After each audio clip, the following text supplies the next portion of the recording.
মুসলমানদেরকে D voter করবে কার বাপের ক্ষমতা? আমার বাপ দাদু 14 গোষ্ঠী এখানে জন্ম হয়েছে, তুমি 3 দিনের বৈরাগী এসে বলবে তুমি ডি ভোটার, আর ওটা আমি মেনেও নিব? মানে মুসলমানদের রক্ত নাই, পুজ হয়ে গেছে নাকি? বললেই হয়ে গেল, পুজ হয়ে গেছে রক্তটা। আমি মোফাক্কেরুল ইসলাম, যেটা আমার ক্ষুদ্র মতে যে জ্ঞান, সেই জ্ঞানে ইলেকশন কমিশনকে কিন্তু এর দায় নিতে হবে ইমিডিয়েট। কারণ গোটা রাজ্যে এসআইআর নাম করে, এসআইআর সিস্টেমেটিক পদ্ধতিতে চলবে, সবই ঠিক আছে, কিন্তু এসআইআর দ্রুত করার ক্ষেত্রে এআই দিয়ে, আধুনিকতার যুগে মানে এআই দিয়ে যদি কেউ এসআইআর করানোর চেষ্টা করে, স্টাফ না নিয়ে বা মানুষ না নিয়ে, আগে মানুষ বাড়ি বাড়ি গিয়ে সমস্ত ডিটেলস দিত, এখন সিরাজুলের নাম সি দিয়ে, এআই করছে সি দিয়ে, বলে সিরাজুলের নাম সবই জায়গায় এস দিয়েই আছে। এরকম করে বিভিন্ন রকম বিভ্রান্ত, এটা নতুন করে বলার ব্যাপার না। রাজ্যের মানুষ এই বিষয়টাতে, হিন্দু মুসলমান সবাই, রাজ্যের সাধারণ জনসাধারণ এসআইআর নিয়ে ক্ষুব্ধ এবং বিক্ষুব্ধ, যেটাই বলুন না কেন, কারণ এবং খুবই অশান্তিতে আছে। কারণ মানুষ আজকের দিনে 200 টাকা ইনকাম করবে কি করে সেটা নিয়ে ব্যস্ত, তার মধ্যে আবার 14 বার, একবার খসড়া লিস্ট, একবার হসড়া লিস্ট, একবার ভসড়া লিস্ট, এই যে বিভিন্ন রকম লিস্ট বের করছে। এই লিস্টগুলোতে কোনো সময় নাম থাকছে, কোনো সময় নাই, তারপর নোটিশ করো, এই করো, বিভিন্ন রকম ক্যারিকাচারগুলো করছে। এটা কিন্তু ইলেকশন কমিশনকে, রাজ্যের যে বর্তমান পরিস্থিতি, এই পরিস্থিতির ক্ষোভ প্রত্যেকটা মানুষের মধ্যে, ক্ষোভ কিন্তু একটা আছে। এই ক্ষোভ যদি ফাটে তাহলে কিন্তু ইলেকশন কমিশনকে তার দায় তাকেই নিতে হবে, এটা সাধারণ মানুষের দায় না। মুসলিমদেরকে টার্গেট করা হচ্ছে, বা এই যে সংবাদ প্রতিদিনে একটা খবর বেরিয়েছে, 17ই জানুয়ারি সংবাদ প্রতিদিন, ওখানে খবর বেরিয়েছে যে রাজস্থানে বিজেপি মুসলমানের যেন নাম বাদ দেয়, এর জন্য চাপ দিয়েছে বলে বিএলও যারা এটার দায়িত্বে আছে, সে আত্মহত্যার মতো পরিস্থিতি বা আত্মহত্যা করতে গেছিল। তো এইরকম পরিস্থিতি হচ্ছে। এগুলো রাজনৈতিক ব্যাপারটা হচ্ছে, সরকার চলবে নির্দিষ্ট সিস্টেমে বা সংবিধানকে মেনে, নিঃসন্দেহে এটা হবে না কেন?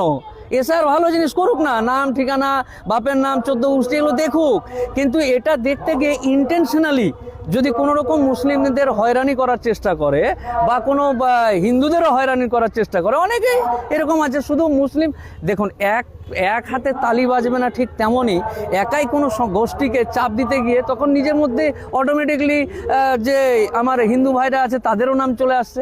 তো এরকম করতে গিয়ে প্রত্যেকটা ইয়েতে, ব্লকে বা বিডিও অফিসে বিভিন্ন রকম হয়রানি।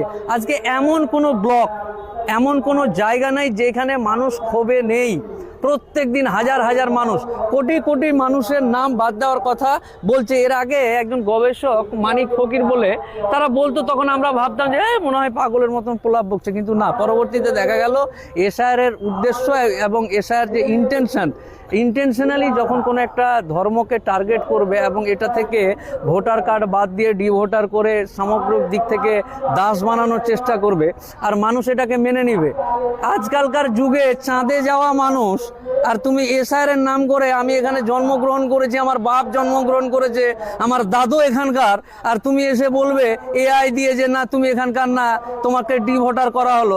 এত সহজেই মানুষ জানে কত ধানে কত চাল হয়, এটা পরবর্তীতে বুঝতে পারবে ইলেকশন কমিশন। আপনি কি বলছেন আন্দোলনের তীব্রতা অলি গলি থেকে শুরু করে এলাকা, পাড়া, প্রতিবেশী থেকে শুরু করে ব্লক, জেলা, রাজ্য, দেশ, এই আন্দোলন সামলাতে পারবে কিনা তার জন্য প্রস্তুত থাকুক। কেন? আমার বাপ এখানকার, আর কিভাবে প্রমাণ দিতে হবে?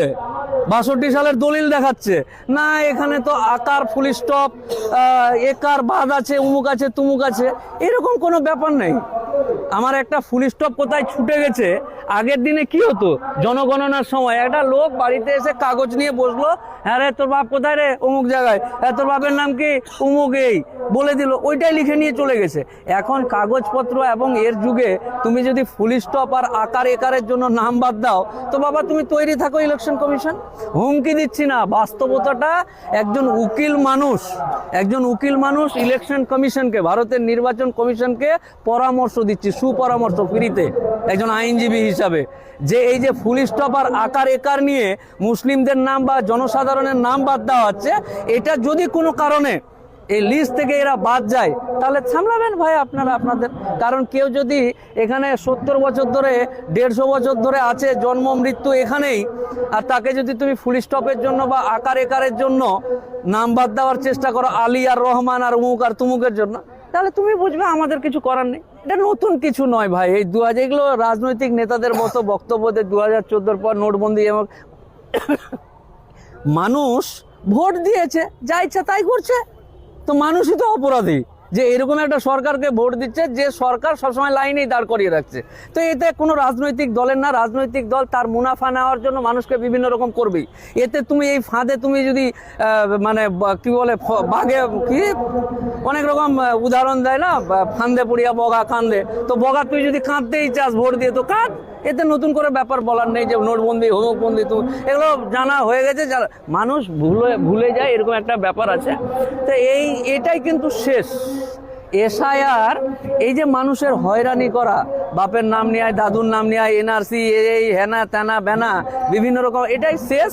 এবং সরকার বা নির্বাচন কমিশন বা যে রাজনৈতিক দলগুলো দেশ বা রাজ্য চালাচ্ছে তারা বুঝতে পারেনি এখনো যে লাস্ট পেরেক এটাই।